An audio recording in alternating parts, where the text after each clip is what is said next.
Hello students, how are you all. Welcome back to my YouTube channel. My name is Rafaqat. जैसा कि आप सभी को पता है, क्वेश्चन नंबर 10 तक पूरे कंप्लीट हो चुके थे।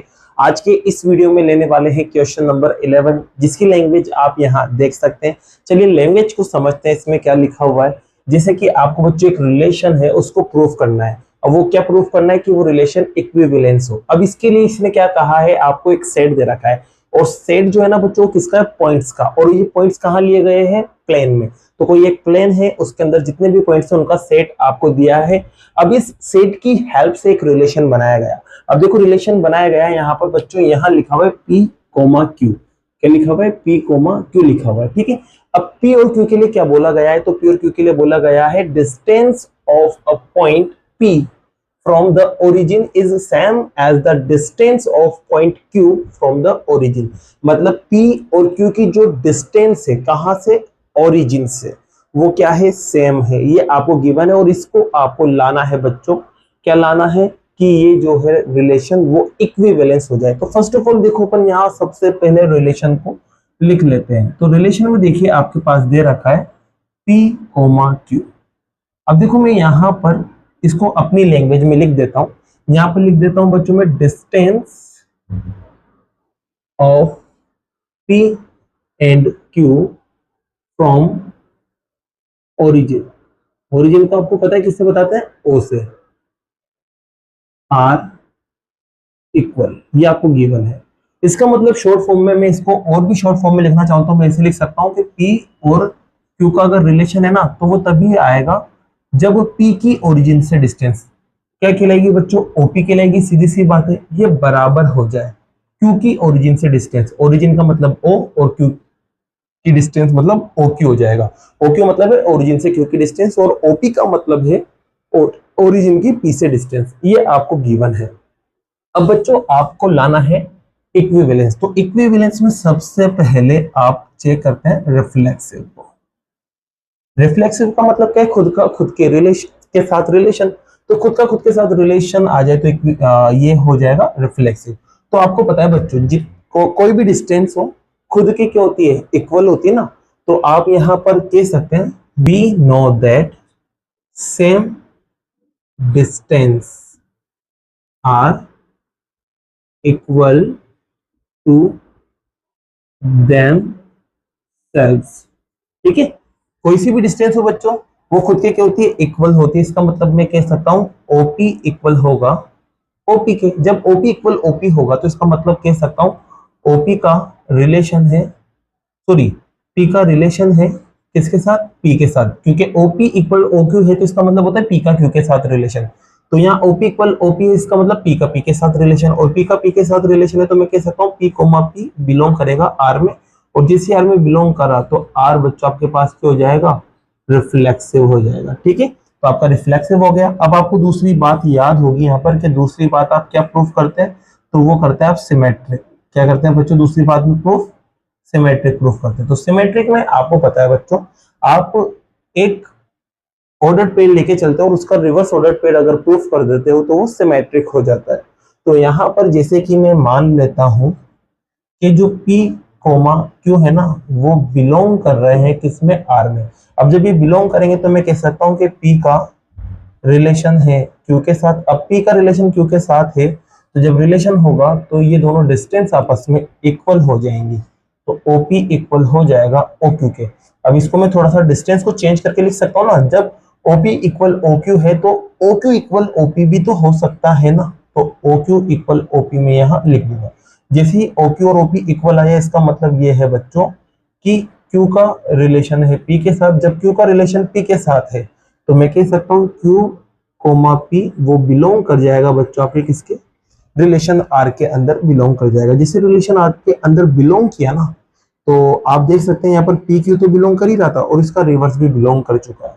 तो इसका मतलब आप कह देंगे कि R जो है वो क्या हो गया बच्चों, सिमेट्रिक हो गया।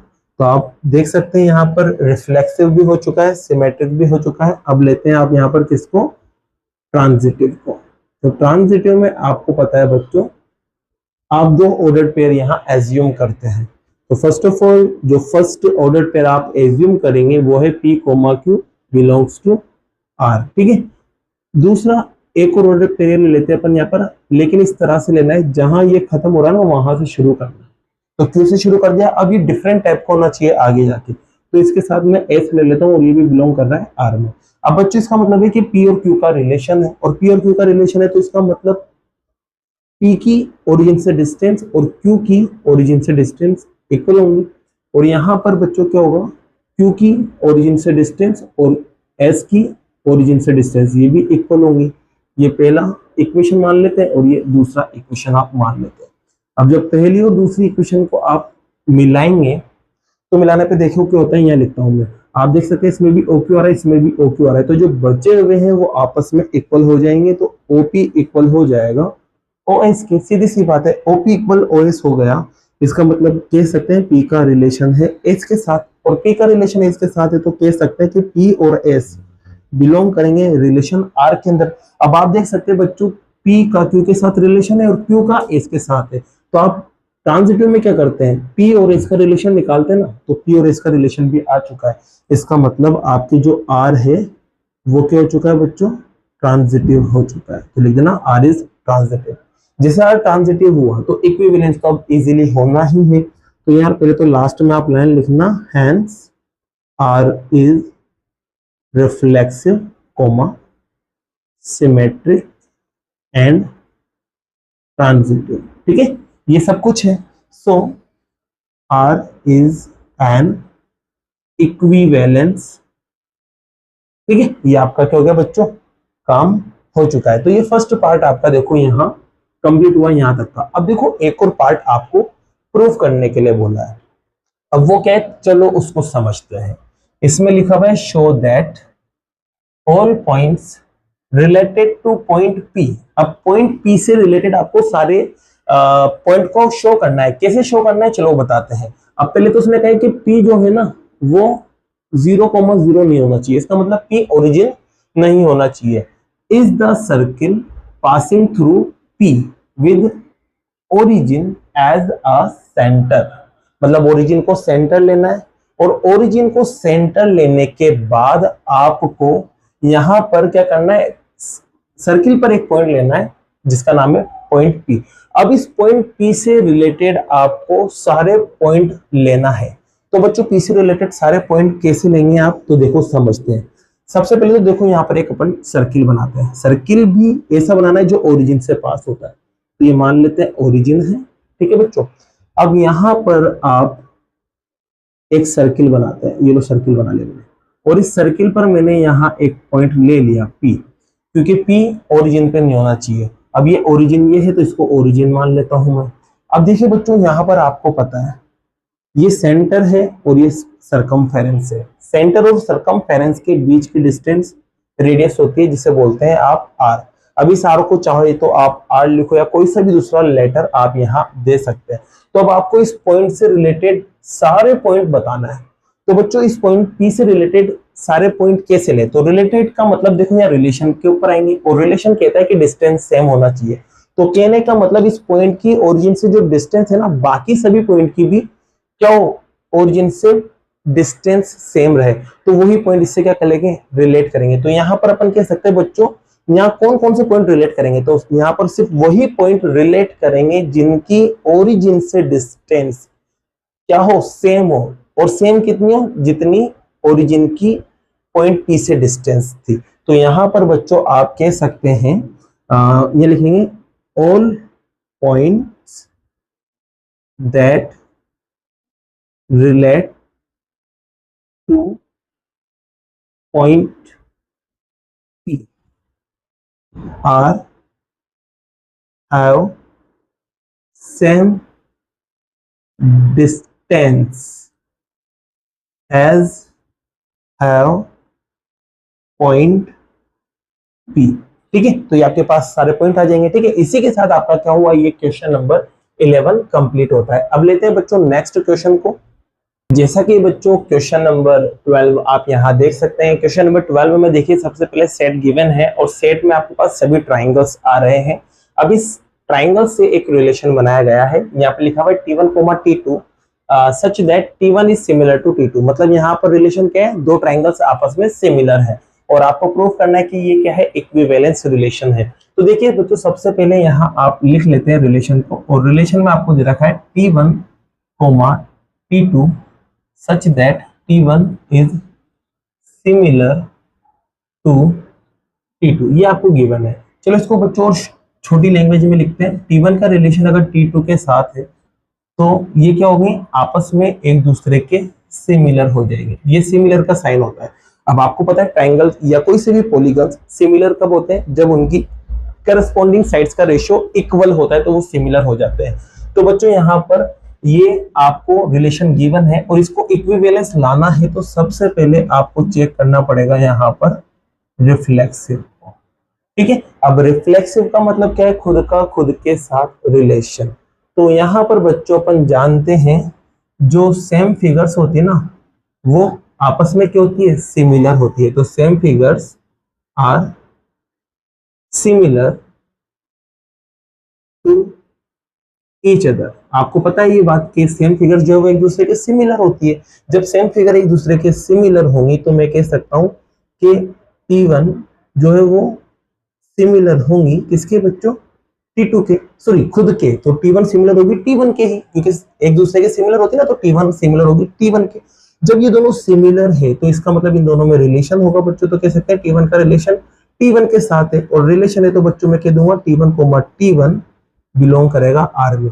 जब सेम चीजें रिलेशन में बिलोंग करती है तो आपको पता है वो क्या हो जाता है, रिफ्लेक्सिव हो जाता है। तो कह देंगे R इज रिफ्लेक्सिव। अब रिफ्लेक्सिव हो गया तो दूसरे नंबर पे आपको पता है क्या लाना है बच्चों, सिमेट्रिक। अब सिमेट्रिक में तो एक अपन लेके चलते हैं, क्या लेके चलते हैं कि T1, T2 ये बिलोंग कर रहे हैं रिलेशन में, और आपको प्रूफ क्या करना पड़ता है कि इनका उल्टा भी क्या हो जाए, रिलेशन में एग्जिस्ट करता है, तो अपना काम हो जाता है। तो मुझे इसका उल्टा लेके आना है, तो चलो इसको ओपन करते हैं। इसको ओपन करने पर क्या पता चलेगा कि T1 का रिलेशन है T2 के साथ। रिलेशन है बच्चों, तो रिलेशन हटेगा तो सिमिलर का साइन लाएगा। ठीक है, सिमिलर आ गया। अब इसको मैं थोड़ा उल्टा करके भी तो लिख सकता हूँ, जब T1 T2 के सिमिलर है तो T2 T1 के भी तो सिमिलर होगा ना, तो लिख सकते हैं T2 सिमिलर होगा T1 के। जब ऐसा हुआ बच्चों यहाँ, तो मैं कह सकता हूँ कि इन दोनों में रिलेशन आ गया, T2 और T1 में क्या आ गया, रिलेशन। जब इन दोनों में रिलेशन आ गया तो मैं कह दूंगा T2 और T1 ये बिलोंग कर जाएगा किसमें, R में। तो अब यहाँ आप देख सकते हैं बच्चों कि T1 T2 तो बिलोंग कर ही रहा था R में, अब इसका उल्टा भी देखो T2 और T1 बिलोंग कर चुका है R में। जब ऐसी कंडीशन आ जाती है तो आप क्या कहेंगे कि यार ये रिलेशन सिमेट्रिक हो गया, तो अपन कह देंगे R इज सिमेट्रिक। तो ये सिमेट्रिक हो चुका है। अब सिमेट्रिक हो गया तो आपको तीसरी बात देखना है, वो है ट्रांजिटिव वाली बच्चों। कौन सी, ट्रांजिटिव। अब ट्रांजिटिव में दो ऑर्डर पेयर लेंगे आप सबसे पहले। तो जैसे कि मैं मान लेता हूं यहाँ पर पहला जो ऑर्डर पेयर है वो है T1 और T2 का, ठीक है, और ये बिलोंग कर रहा है R में। और दूसरा ऑर्डर पेयर लेते हैं अपन बच्चों इस तरह से, जहां खत्म हो रहा है वहीं से शुरू होना चाहिए। तो T2 और T3 ये भी बिलोंग कर रहे हैं किसमें, R में। ये मैंने ले लिया। अब यहाँ मैंने ले लिया बच्चों, तो मैं कह सकता हूँ कि T1 का रिलेशन है T2 के साथ और T2 का रिलेशन है T3 के साथ। अब रिलेशन है तो इसका मतलब मैं कह सकता हूँ कि T1 सिमिलर होगा T2 के, और यहाँ क्या कहेंगे बच्चों, T2 सिमिलर हो जाएगा T3 के। ये पहली इक्वेशन है और ये दूसरी।